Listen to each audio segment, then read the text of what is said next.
সালাম আলাইকুম বন্ধুরা। পাকিস্তানকে আপনারা যতই আপন মনে করেন না কেন ভাই, দেখেন স্বার্থ ছাড়া কিন্তু পাকিস্তান এক চুল পরিমাণেরও লড়বে না। কারণ আইসিসি থেকে যদি তারা বিশ্বকাপ বয়কট করে, হ্যাঁ শুনেন ভালো মতো, তাহলে কিন্তু তাদের কোটি কোটি টাকা লোকসান হবে এবং কি পরবর্তীতে খেলতে পারবে কিনা তার কোনো শিওর নাই। কিন্তু বাংলাদেশের কথা শুনে যদি তারা বিশ্বকাপ বয়কট করে, তাহলে তাদের লাভ কি? তাদের লাভ কিন্তু কিছুই না। খালি বাংলাদেশের মানুষ বা পাবে তাদের। হ্যাঁ, আমি যতটুকু মনে করি আপনার পাকিস্তান হচ্ছে শিয়ানা টেন্ডন, পাকিস্তান মারাত্মক চালাক। এই জন্য কারো আশা না করিয়া কারো, আমি যতটুকু মনে করি পাকিস্তান কখনোই বিশ্বকাপ বয়কট করবে না বাংলাদেশের জন্য, কারণ কোটি কোটি টাকা তারা লস করবে না, এটা আমার মনে হয়। কারণ তারা কি বাংলাদেশের জন্য কেন করবে এটা তো আমার বুঝান। এতটুকু ঘিলু আপনাদের নাই? বাংলাদেশের জন্য তারা কোটি কোটি টাকা লোকসান কেন করবে? হ্যাঁ, পাকিস্তান ভাই বলে ভাইটা এগুলি ভাই রাজনৈতিক মাঠে চলে না, এই লেনদেনের মাঠে চলে না ভাইটাই, ভাই অন্য ব্যাপার।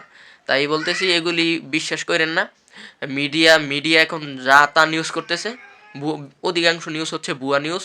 বুঝেন হয়তো বাংলাদেশের মিডিয়ার পরিস্থিতি কি, এই জন্য বললাম। আর আইসিসি যেহেতু পাকিস্তান শ্রীলঙ্কায় খেলবে, ভারতে খেলবে না, বাংলাদেশকে যদি আইসিসি যদি বাংলাদেশকে শ্রীলঙ্কায় খেলায়, তাহলে তো আইসিসির বেশি একটা ক্ষতি হবে না। হ্যাঁ, আর বাংলাদেশ জানি না, বাংলাদেশ ক্রিকেট বোর্ড, বাংলাদেশ সরকার এখনও চুপ করে রয়েছে কেন? বাংলাদেশ ক্রিকেট বোর্ড কিছু বলতেছে, কিন্তু ইউনূস সরকার কিছু বলতেছে না। এটা নিয়ে আমি বুঝতে পারতেছি না কেন বলতেছে না। কারণ ক্রিকেট বাংলাদেশের মানুষের জান প্রাণ, এটাই আছে বাংলাদেশের ভিতরে একটা মাত্র বিনোদনের জায়গা। ইন্টারন্যাশনাল পর্যায়ে বাংলাদেশকে রিপ্রেজেন্ট করতে পারে এই ক্রিকেট দিয়েই। আমি চাই ক্রিকেটের ভিতরে রাজনীতি না ঢুকুক।